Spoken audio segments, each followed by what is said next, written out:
Hey there. Just every once in a while, I have to do a reminder because I get new subs and stuff. But in addition to all the messages I do uh, books, and they are free with a suggested donation.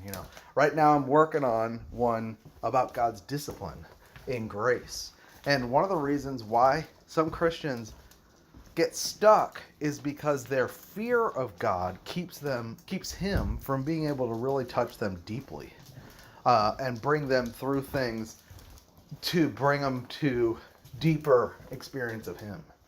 And we have to realize that discipline is fully positive. It's out of love and it's for our good. It's not always pleasant, but it always bears good fruit. And we don't let God touch us. See, discipline eventually requires that you acknowledge something, that you see something, that you understand something about how God is handling you. And that is where intimacy with the Lord comes from. Uh, that we start to recognize his hand in our life. And it's not just things happening to us. So many people think, well, the devil attacked me, and I'm under attack. Me too. We always at first interpret it as I'm under attack. Uh, I am going through something here that I need prayer. And when we get settled in faith, eventually the Lord can talk to us about it. But first he has to wait our hysteria out. Like this whole thing about, I just went through like a week of kind of struggling with the Lord, like, where are you kind of thing, even though I'm teaching about how much access we have to him. And I was having a hard time laying hold of him by faith.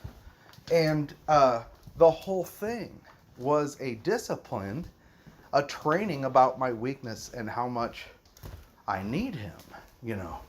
But there's all kinds of things he teaches us. No, he's not teaching you how to be humble by throwing something at you. Or, a lot of people, times we say, well, I asked God to show me how to be patient. For the next 7 years, my life was terrible, and now I'm much more patient. No, that's not it.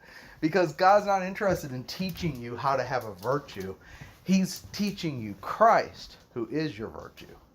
And we don't know how to, it's not like we gain a virtue from him that we now know how to exercise. That's not walking in the Spirit. No, what he wants to teach us is to learn to depend on him moment by moment and learn to come to him freely, but also in his discipline, he generates seasons to make us hungry and thirsty for him and to bring us into fullness. And he sometimes we're brought into affliction and then into comfort. And then we find out that the comfort was not for us, but for somebody else. And one thing, like last night, I was having a hard time laying hold of the Lord.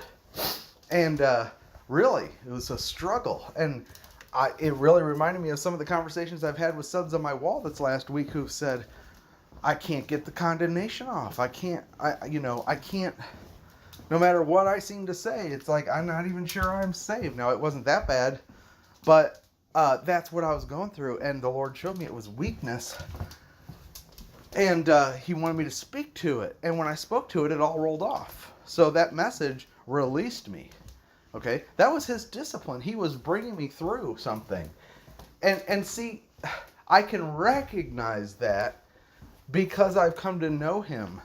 Whereas in the past, years ago, that whole thing would have been wasted on me. Because I wouldn't have even had the capacity to realize that the Lord is putting me in a situation so that I could speak in a certain way for others. Everything was about me, And that comes from not really knowing the Lord deeply, not being able to cooperate with him because he hasn't been able to discipline us, and usually the reason he can't is because we are under condemnation and we interpret everything in the light of the self, and we don't understand what he's doing or what he wants. So, discipline is really important in grace. It's how we grow to know the Lord.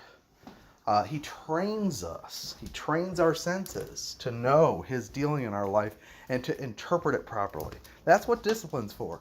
And yes, it also makes us partaker of his holiness because it brings us to a sense of our need, which causes us to cry out to him. And if we hunger and thirst for righteousness, we'll be filled, and that righteousness is Christ, and he is living water. And that living water is our holiness. Him dispensing himself is your holiness, not anything you ever have in yourself. So that book is going to be important. I think it's going to be about 7 chapters. Not a huge burdensome read, but it's taking me some time to put it together. And I'm typing up 1 John messages. But recently, we've been experimenting with audiobooks. Michelle Finch has been reading the books I finish. And she did Philippians, Christ is our satisfaction and salvation, and Colossians, how God makes Christ everything to us. You know, God does want Christ to be everything to us, but the way he does it is not to demand that you submit to him and make him your Lord, but to open up your eyes to see a vision of who Christ is. And it's as he reveals him to you that you begin to walk worthily of him unto all pleasing, because you're filled with the knowledge of his will. And his will is that Christ is everything. And it's all the knowledge of his will is based on your understanding of what he's accomplishing in Christ and what he's doing. So Colossians lays out this huge vision.